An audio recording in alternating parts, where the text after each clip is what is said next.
ओम शांति। 21 अक्टूबर 2025। बाबा के महावाक्य। मीठे बच्चे, सवेरे सवेरे उठ बाबा से मीठी मीठी बातें करो। विचार सागर मंथन करने के लिए सवेरे का टाइम बहुत अच्छा है। प्रश्न। भक्त भी भगवान को सर्वशक्तिमान कहते हैं और तुम बच्चे भी, लेकिन दोनों में अंतर क्या है? उत्तर। वह कहते भगवान तो जो चाहे वह कर सकता है, सब कुछ उसके हाथ में है। लेकिन तुम जानते हो, बाबा ने कहा है मैं भी ड्रामा के बंधन में हूँ। ड्रामा सर्वशक्तिमान है। बाप को सर्वशक्तिमान इसलिए कहा जाता क्योंकि उनके पास सर्व को सद्गति देने की शक्ति है। ऐसा राज्य स्थापन करता जिससे कभी कोई छीन नहीं सकता। ओम शांति। किसने कहा? बाबा ने। ओम शांति। ये किसने कहा? दादा ने।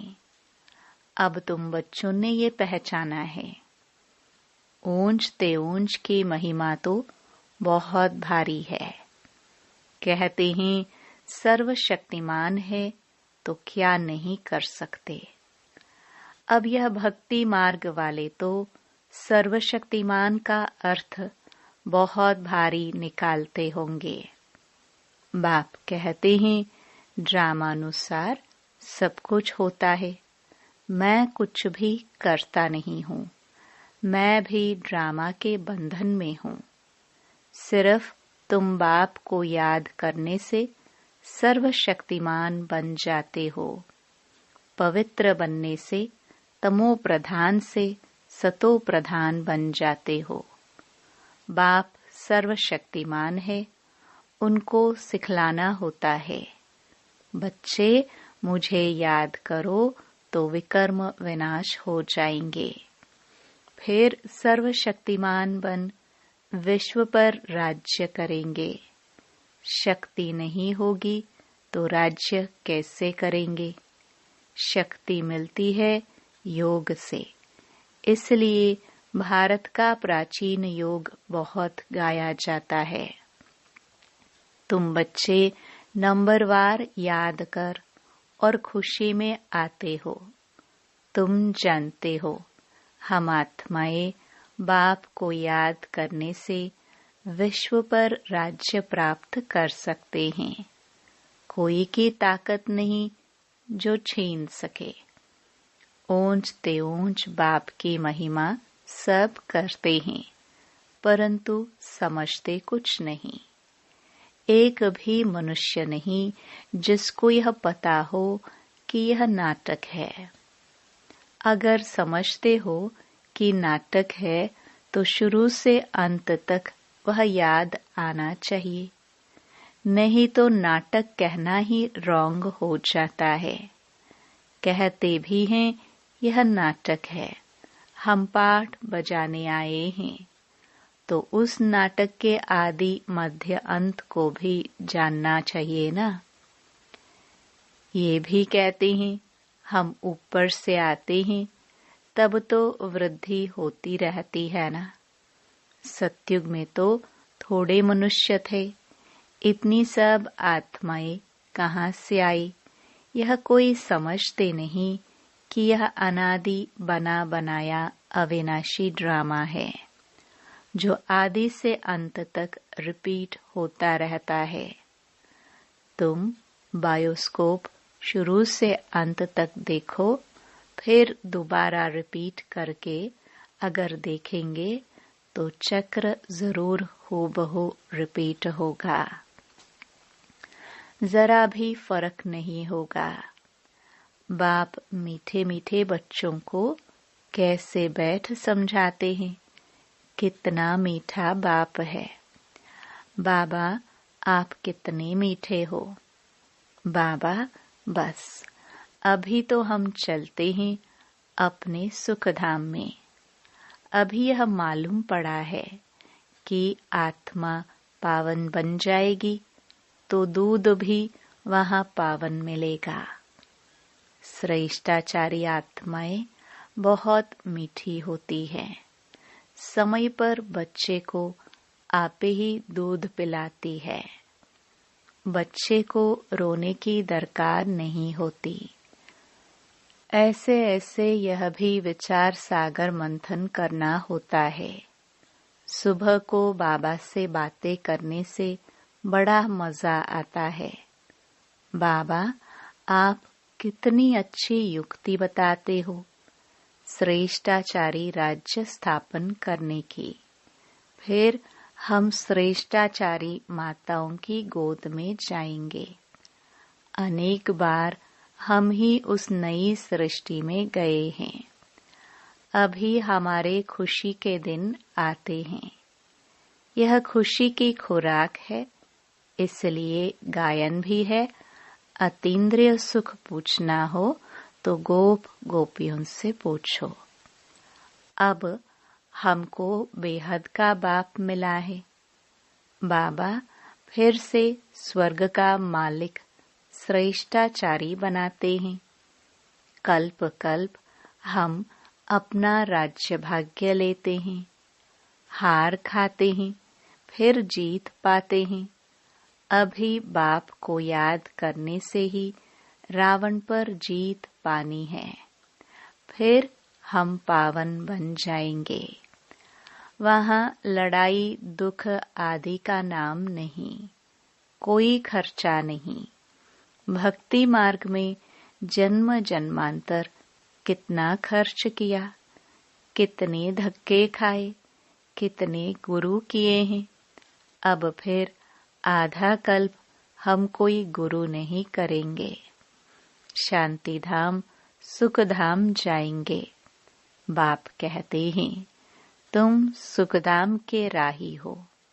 अब दुखधाम से सुखधाम में जाना है। वाह हमारा बाबा कैसे हमको पढ़ा रहे हैं।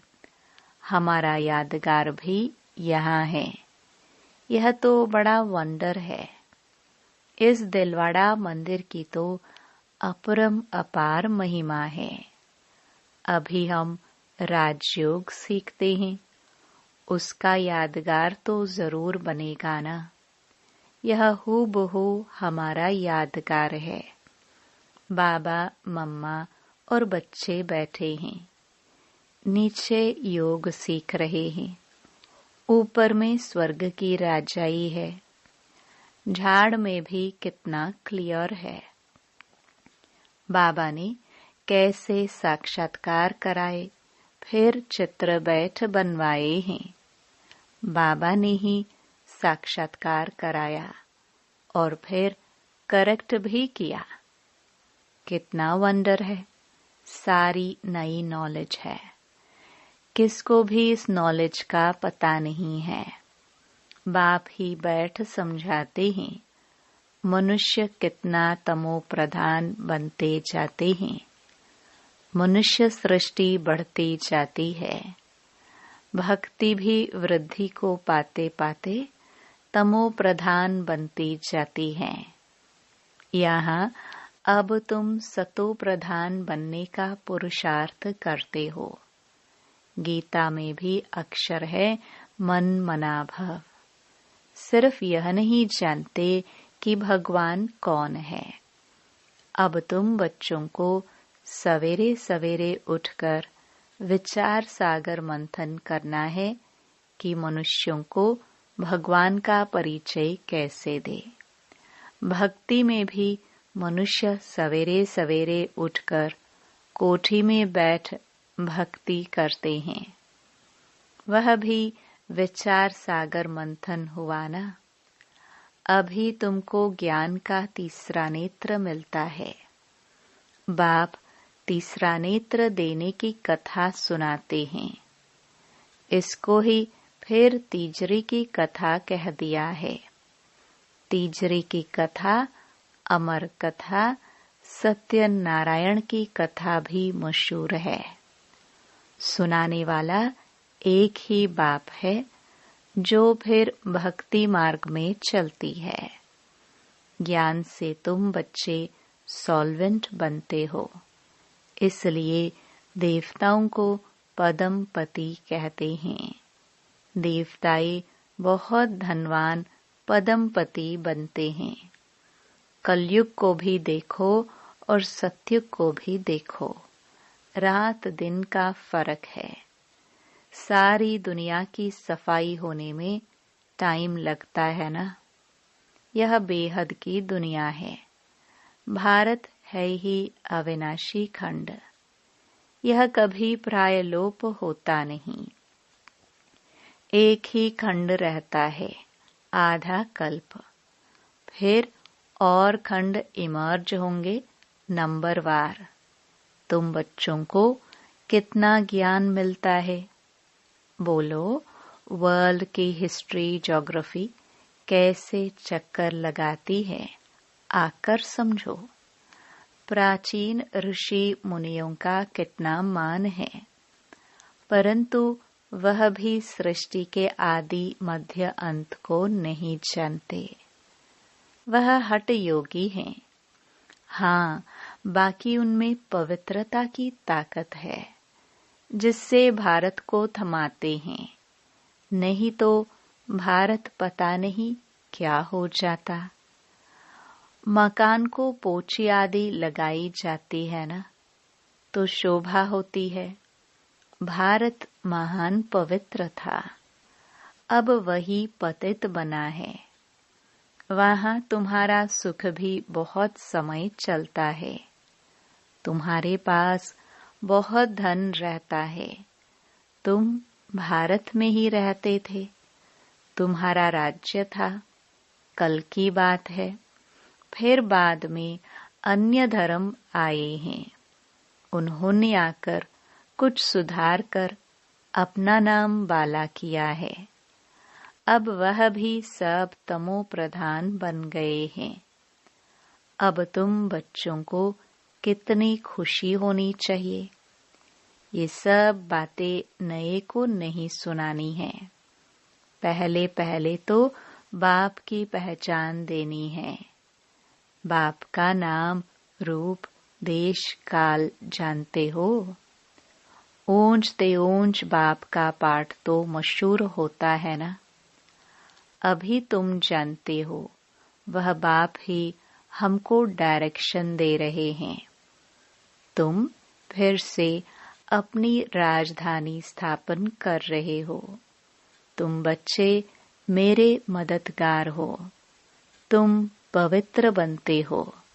तुम्हारे लिए पवित्र दुनिया जरूर स्थापन होनी है। तुम यह लिख सकते हो कि पुरानी दुनिया बदल रही है। फिर यह सूर्यवंशी चंद्रवंशी राज्य होगा। फिर रावण राज्य होगा। चित्रों पर समझाना बहुत मीठा लगता है। इनमें तिथि तारीख सब लिखा हुआ है। भारत का प्राचीन राजयोग माना याद। याद से विक्रम विनाश होते हैं और पढ़ाई से स्टेटस मिलती है। दैवी गुण धारण करने हैं। हाँ, इतना जरूर है, माया के तूफान आएंगे। सवेरे उठकर बाबा से बातें करना बड़ा अच्छा है। भक्ति और ज्ञान दोनों के लिए ये टाइम अच्छा है। मीठी मीठी बातें करनी चाहिए। अभी हम श्रेष्ठाचारी दुनिया में जाएंगे।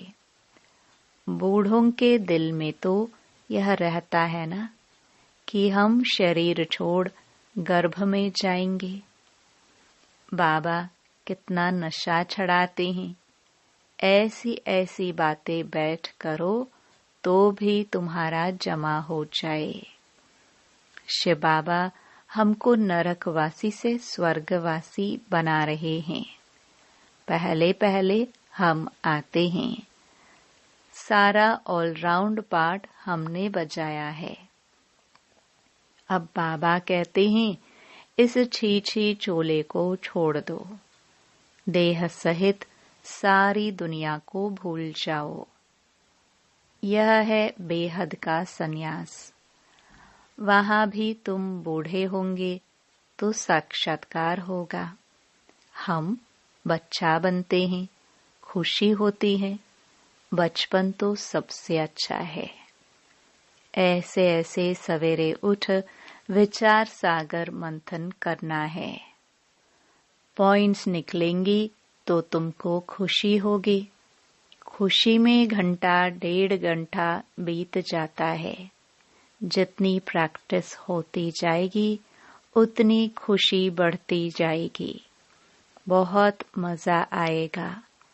और फिर घूमते फिरते याद करना है। फुर्सत बहुत है। हाँ, विघ्न पड़ेंगे, उसमें कोई शक नहीं। धंधे में मनुष्य को नींद नहीं आती। सुस्त लोग नींद करते हैं। तुम जितना हो सके शिव बाबा को ही याद करते रहो। तुमको बुद्धि में रहता है। शिव बाबा के लिए हम भोजन बनाते हैं। शिव बाबा के लिए हम ये करते हैं। भोजन भी शुद्धि से बनाना है। ऐसी चीज न हो जिससे खिटपिट हो जाए। बाबा खुद भी याद करते हैं। अच्छा, मीठे मीठे सिखिलदे बच्चों प्रति माता पिता बाप दादा का याद प्यार और गुड मॉर्निंग। रूहानी बाप की रूहानी बच्चों को नमस्ते। धारणा के लिए मुख्य सार। पहला, सवेरे सवेरे उठकर बाबा से मीठी मीठी बातें करनी है। रोज खुशी की खुराक खाते हुए अतीन्द्रिय सुख का अनुभव करना है। दूसरा, सतयुगी राजधानी स्थापन करने में बाप का पूरा मददगार बनने के लिए पावन बनना है। याद से विकर्म विनाश करने हैं। भोजन भी शुद्धि से बनाना है। वरदान, दिव्य गुणों के आह्वान द्वारा सर्व अवगुणों की आहुति देने वाले संतुष्ट आत्मा भव।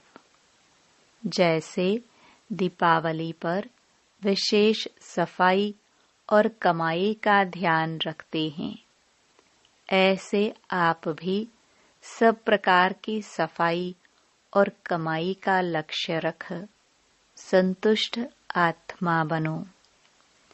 संतुष्टता द्वारा ही सर्व दिव्य गुणों का आह्वान कर सकेंगे।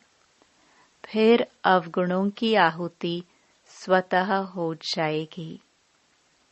अंदर जो कमजोरियां, कमियां, निर्बलता, कोमलता रही हुई हैं, उन्हें समाप्त कर अब नया खाता शुरू करो और नए संस्कारों के नए वस्त्र धारण कर सच्ची दीपावली मनाओ। स्लोगन, स्वमान की सीट पर सदा सेट रहना है तो दृढ़ संकल्प की बेल्ट अच्छी तरह से बांध लो। मातेश्वरी जी के अनमोल महावाक्य। इस अविनाशी ईश्वरीय ज्ञान प्राप्त करने के लिए कोई भी भाषा सीखनी नहीं पड़ती। अपना जो ईश्वरीय ज्ञान है वो बड़ा ही सहज और मीठा है। इससे जन्म जन्मांतर के लिए कमाई जमा होती है। यह ज्ञान इतना सहज है, जो कोई भी महान आत्मा, अहिल्या जैसी पत्थर बुद्धि, कोई भी धर्म वाला बालक से लेकर वृद्ध तक कोई भी प्राप्त कर सकता है। देखो, इतना सहज होते भी दुनिया वाले इस ज्ञान को बहुत भारी समझते हैं। कोई समझते हैं जब हम बहुत वेद शास्त्र उपनिषद पढ़कर बड़े बड़े विद्वान बने, उसके लिए फिर भाषा सीखनी पड़े, बहुत हठ योग करे, तब ही प्राप्त हो सकेगी। लेकिन यह तो हम अपने अनुभव से जान चुके हैं कि यह ज्ञान बड़ा ही सहज और सरल है, क्योंकि स्वयं परमात्मा पढ़ा रहा है। इसमें न कोई हठ क्रिया, न जप तप, न शास्त्रवादी पंडित बनना, न कोई इसके लिए संस्कृत भाषा सीखने की जरूरत है। यह तो नेचुरल आत्मा को अपने परमपिता परमात्मा के साथ योग लगाना है। भल कोई इस ज्ञान को न भी धारण कर सके तो भी सिर्फ योग से भी बहुत फायदा होगा। इससे एक तो पवित्र बनते हैं, दूसरा फिर कर्म बंधन भस्मीभूत होते हैं और कर्मातीत बनते हैं। इतनी ताकत है इस सर्वशक्तिवान परमात्मा की याद में। भल वो अपने साकार ब्रह्मा तन द्वारा हमें योग सिखला रहे हैं, परंतु याद फिर भी डायरेक्ट उस ज्योति स्वरूप शिव परमात्मा को करना है।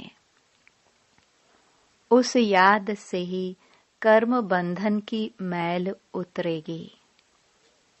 अच्छा, ओम शांति। अव्यक्त इशारे। स्वयं और सर्व के प्रति मनसा द्वारा योग की शक्तियों का प्रयोग करो। शांति की शक्ति का प्रयोग पहले स्व के प्रति, तन की व्याधि के ऊपर करके देखो। इस शक्ति द्वारा कर्म बंधन का रूप मीठे संबंध के रूप में बदल जाएगा। यह कर्म भोग, कर्म का कड़ा बंधन साइलेंस की शक्ति से पानी की लकीर मिसल अनुभव होगा। भोगने वाला नहीं, भोगना भोग रही हूँ ये नहीं, लेकिन साक्षी दृष्टा हो, इस हिसाब किताब का दृश्य भी देखते रहेंगे। ओम शांति।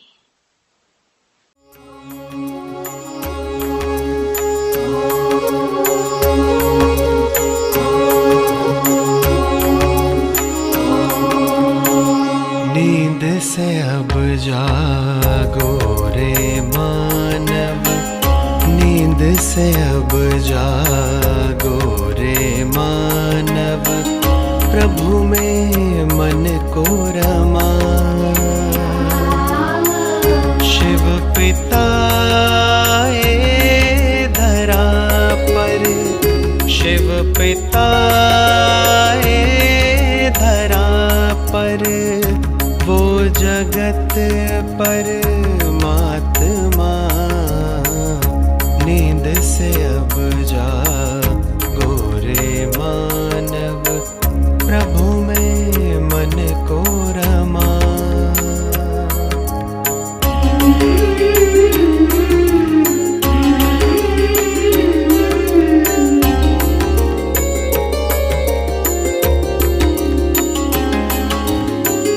हो गई है भोर कब की, हो गई है भोर कब की, ज्ञान का